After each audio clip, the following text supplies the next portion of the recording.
ഇത് കിണ്ടിമുക്ക്. പണ്ടൊന്നും രാത്രിയായാൽ ഇതുവഴി ആളുകൾ പോവില്ല.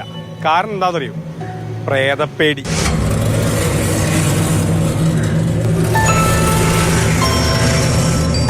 ഒരു ബസ് ആക്സിഡൻറ്റിലൂടെയാണ് ഇവിടെ ആ പേര് വരുന്നത്.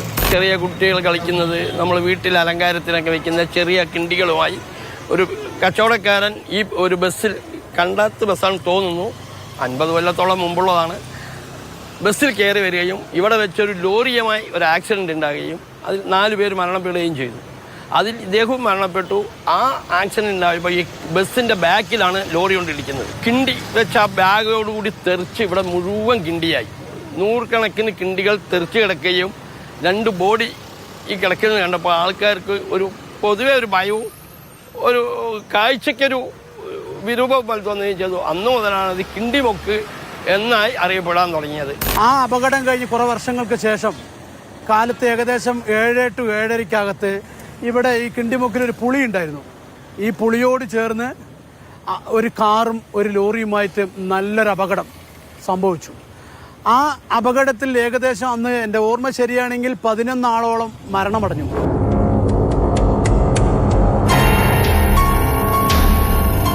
അങ്ങനെ അപകടങ്ങൾ തുടർക്കഥയായപ്പോൾ ഒരു കഥ മെനയാൻ ആളുകൾക്കധികം സമയം വേണ്ടി വന്നില്ല. കാരണം എന്ന് പറയുന്നത് പണ്ടുകാലം മുതലേ ഈ പ്രേതബാധകൾ, പ്രേത ഒഴിപ്പിക്കൽ അങ്ങനെയുള്ളതൊക്കെ ഒരു പ്രചരണത്തിലുള്ള കാലഘട്ടമാണല്ലോ. ആ കാലഘട്ടം ആയതുകൊണ്ട് അന്ന് പലരും പറയും, സൈക്കിൾ ചവിട്ടുകയാണെങ്കിൽ സൈക്കിളിലെ കറുത്ത പിടിയിൽ നിന്ന് മാറ്റി ഇരുമ്പിൽ പിടിച്ചുകൊണ്ട് ചവിട്ടിയ ഒരു കാലഘട്ടം അന്നൊക്കെ കാരണവർ പറയും. പണ്ടുകാലത്ത് വെളിച്ചത്തിൻ്റെ ഒരു കുറവുണ്ട്. പ്രേതബാധ എന്നുള്ളത് മൊത്തത്തിലൊരു സംസാര വിഷയങ്ങളുണ്ടല്ലോ. ഇന്നൊക്കെ വെളിച്ചം വന്നു, ഇന്നത് തമാശ രൂപമായി മാറി. അന്ന് കാലത്ത് അങ്ങനെയല്ല, വെളിച്ചങ്ങളില്ല. ഈ ദേശീയപാത 4 വരി പാത വരികയും ഇവിടെ ഫ്ലൈ ഓവറും അതോടൊപ്പം തന്നെ ഹൈമാസ്റ്റ് വിളക്കുകളൊക്കെ വന്നതോടുകൂടി ഈ പ്രദേശം രാവും പകലും ഒരേപോലെ തന്നെ വെളിച്ചമുള്ള യാത്രാ സഞ്ചാരമുള്ള ആളുകൾ യാത്ര ചെയ്യുന്ന വന്നു പോകുന്ന പ്രദേശങ്ങളായി മാറിയോടുകൂടി ആളുകളുടെ മനസ്സിൽ നിന്ന് ഈ ഭയം അകന്നുപോയി.